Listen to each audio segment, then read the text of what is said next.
Bismillah, alhamdulillah, salatu wassalamu rasulullah sallallahu alayhi wa sallam.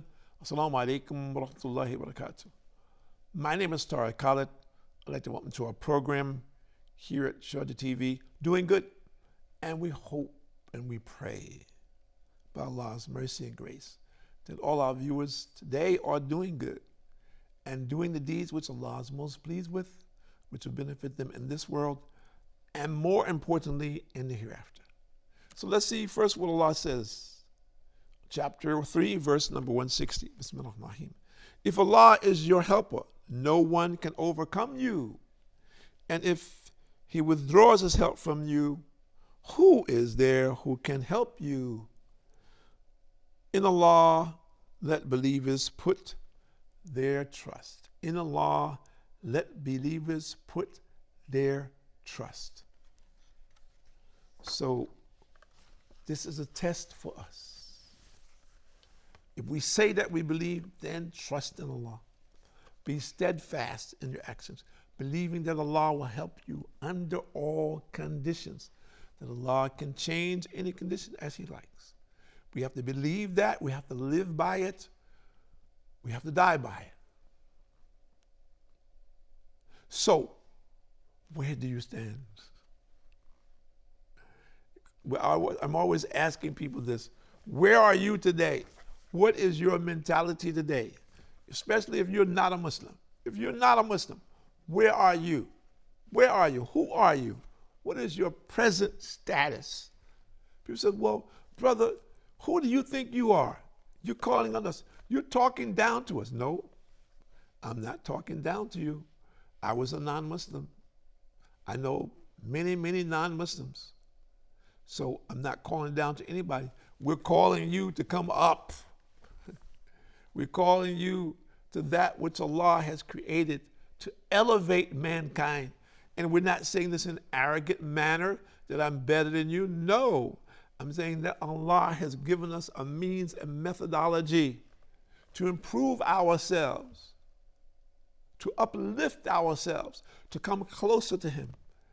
And when we learn this and implement it, that He has promised us paradise. Think about that. He's promised us paradise, which is eternal. What we have here is temporary, all of it. So let's get that in our heads. People say, oh, brother, you're always talking about that this world is temporary, like it's going to explode tomorrow. It is going to. Yeah, brother, but you don't know that that's going to happen. You don't know. That's true. We don't know. So should we be forewarned and forearmed, or should we just put our heads in the ground, in the sand like an ostrich, and just act like everything around us doesn't exist? What should we do? Which is better for us? What is best for future generations? We need to think about that also. Our children and grandchildren and the children who will come into the day of judgment. What are we leaving for them? What is our focus in relationship to those who have not come yet? Do we believe in them? Do we think it is important to leave a legacy of truth and righteousness for them? Do we leave those things which are good and wholesome for them? Or do we leave the people of evil to take the leadership and have people doing all kinds of acts which are unforgivable, as we see happening with some people in the world today? Should we just settle for that, not say anything, not do anything, even though we know what the results of these things can be? Why? People say, how do you know the result? Because we've experienced it. It doesn't mean that it's limited to that, no. But here gives us some minimum. It gives us an idea. It gives us a criteria that if you do A, guaranteed B is going to happen to you. But B might be C, D, and E. I know about B, but C, D, and E could be much worse than B.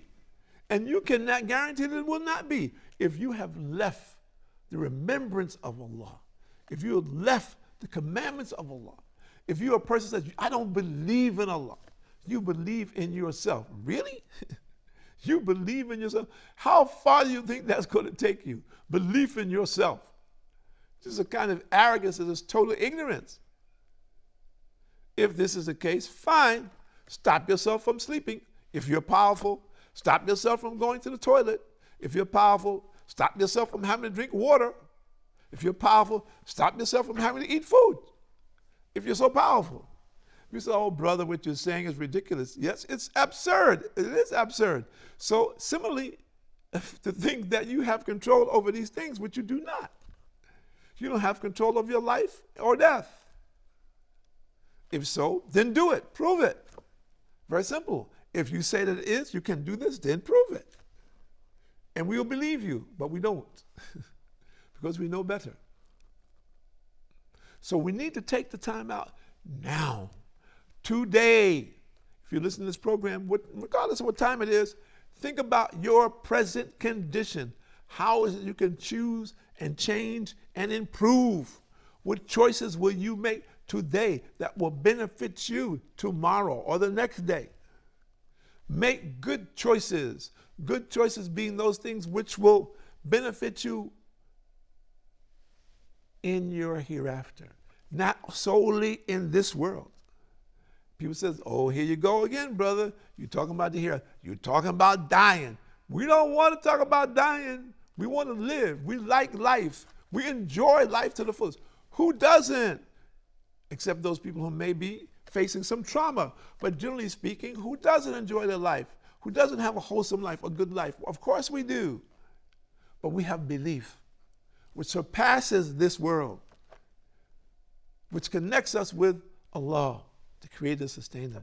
Which it brings us into another reality. That reality that we're talking about, eternal life. You want to talk about good? Eternal life. Meaning you will never die. You will never go hungry. You will never have negative thoughts or speech or actions or deeds. That this kind of bliss where life will just continue and continue. And not just that, because some people say, well, I'll get bored. No, Allah will change it as you want it. If you want to eat a food now, before it gets to you, you can change to another food. And you can have it just come to you, as an example. So this level of consciousness, people say, oh, this is a pipe dream. This is a fairy tale. I ask you, are you not living a pipe dream? If you think that you're not going to die, or you think if you live long enough, you're not going to get old, that you think that you can hold on to your life. Is that not a pipe dream? And now, if you accept that, then what are you going to do about it? Ask yourself that. A lot of people say, well, I'm just going to make as much money as I possibly can. I have a good opportunity. I'm going to just make it and chuck it away. Fine. Then what? What are you going to do after that? That's done. What are you going to do that's going to benefit you in the hereafter? This is not going to benefit you in the hereafter unless it's used properly. So what are you going to do? Dear viewers, what are you willing and ready to do today, not tomorrow, today for your hereafter, which will be eternal? We must get the reality of that. Eternal. What will you do now, today, to try to ensure that this is taken care of for you, that this becomes reality that you really want, that the shortness of this world is of no consequence to you, but this eternal life is something that distinguishes itself from everything that we could ever conceive of. And this is also one of the reasons why people don't want to believe it. It's just too good to be true. They can't imagine this. They can't imagine it, but they think about it as a fairy tale, a fantasy. We don't. We believe this, and Allah's promised the believers. So we work for this, not for this just in our hands. We work for our hereafter. We work for our hereafter for our children, that they will continue, and their children will continue, that they understand this legacy, and this legacy is to be passed on from one to the other until the day of judgment. This is the effort of doing good. And there are people who want to deter us from this path, but they will not. Allah will not allow this. They will say, oh, well, brother, what you're talking about, we don't agree with that. But, we have our own thing. We're doing it in a different manner, and we're doing what we can do. Fine. Nobody can tell you not to do what you can do, but we're saying we want to do what Allah wants us to do, and that distinguishes it from everything else. We want to obey Allah under all conditions, and we believe in Allah's help, and we're steadfast in Allah's help. We're looking and believing in the oneness of Allah subhanahu wa ta'ala. And in that, and accepting that all of the things in this world, Allah will make it easy for us. And ultimately, Allah will give us Jannah, will give us paradise. That's what we're striving for. You can incorporate this in any aspect of your life, regardless of what your belief system is, until you begin to really understand the distinction from what we're saying and slowly, slowly begin to comprehend and implement in your life the reality of the shortness of this world and the reality that you're going to return to Allah and that you have to account to Allah. So all of us are accountable, no exceptions, maybe a few exceptions, but that's also determined by Allah.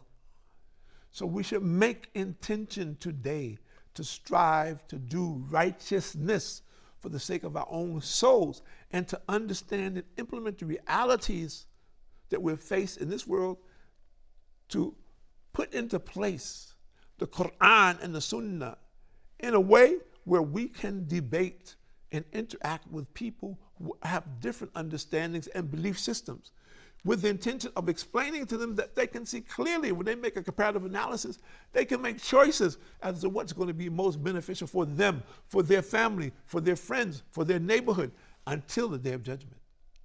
People will not believe the Day of Judgment. They will believe what they were seeing. They will not believe the condition of humanity on the Day of Judgment. So we who have concern for humanity, even though we have small effort, we have to show up. We have to produce. And our children, similarly, they have to produce, they have to show up, they have to be guided, they have to try to understand the dimensions and magnitude of what it is that we're talking about doing, the guidance of masses of Muslims to the correct path, to the truth, which will be accepted by Allah, ultimately, and will give them success, true success, not this temporary thing that we're seeing in this world. So, my dear brothers and sisters, take the time out today to thank Allah, praise Him, but at the same time, worship Him in the manner which He has prescribed for the sake of your own salvation, thinking that my benefit comes from worshiping Allah.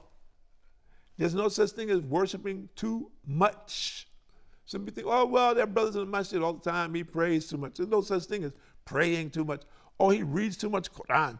What do you mean, read too much Quran? What does that mean? Especially in today's world, and encouraging young people to read the Quran and to absorb what is there and to try to implement it in their life, try to make it a reality, how to take it and communicate it to others, that other people be inspired to leave their dark lives behind them and to move towards the light for the sake of Allah. So these things be understood. We have to make effort on it. We have to make effort and strive to the depth, whatever depth is required to understand and comprehend what is going on. And for the benefit of the masses of people, that they will get the benefit from striving and making efforts for the sake of this nation and for the sake of the people who are still ignorant to what is going on around us. So thank Allah abundantly for your present condition and ask Him to make it easy for you from now on until the Day of Judgment, and to give you respite, to make it easy for you to obey Allah subhanahu wa ta'ala when it comes time to return to Him, that He give you brave spirit and brave in heart to stand up and speak the truth in the face of a tyrant. And this is really heavy. But we ask Allah to give us this ability and this sense of brotherhood and the necessity of communicating the word of Allah without fear or any consequences, that this is a gift from Allah. And we thank Him and we praise Him. And we ask Him to guide the people who watch our programs and to guide us and our director and the staff here at Sharjah TV, and guide them all to the correct path of truth and righteousness for the sake of their own souls in this time, believing in the end of time, not causing panic, but understanding that dynamic. What will be my condition at the end of time? Will I have a job? what will be my set of circumstances, and believe this and make effort on it. So we thank Allah under all conditions for this time and this space, and to give us an opportunity to talk about our Creator and Sustainer, and to get guidelines and some reality of who we are and what we want to be and what we want to strive for and what is important to us and what is the true value and what are the things that Allah appreciates and what are the things that Allah says will be beneficial for us in this world and the hereafter. And for us to move in this fashion, always to move with this level of consciousness that I'm doing this simply for the pleasure of Allah subhanahu wa ta'ala, because I realize who my Lord is. And I realize that the reward from Him is far above and beyond what I could conceive. Think about it today. Let's see what Allah says. This is chapter number 9, verse number 71. Bismillahirrahmanirrahim. And the believers, men and women, are protecting friends of one another. They advocate what is right and forbid what is wrong. They establish worship and pray the poor their due. Pay the poor their due. They obey Allah and His Messenger sallallahu alaihi wasallam. Allah will have mercy on them, for Allah is almighty and wise. In Allah again it says, and the believers. And the believers. Are you a believer? Are you concerned about the other believers? Is someone else in your family a non-believer? Are they ready to understand the truth and make changes in their life for the sake of their own souls? We need to call the people. In chapter number 30, verse number 21, Bismillahirrahmanirrahim. And of His signs is this: He created for you spouses from among yourselves, so that you may live in tranquility with them. And He has placed love and mercy between you. In that are signs for people who reflect. Allahu Akbar. So, brothers and sisters, brothers, you thank Allah for the wife that you have. And the sisters, thank Allah for the husband that you have, who is striving to obey the commandments of Allah subhanahu wa ta'ala. And in doing this, hopefully, he is treating you in a proper manner and fashion, in that fashion in which Allah subhanahu wa ta'ala has blessed our women to have this position and status among us. And only Allah can elevate, and only Allah can degrade.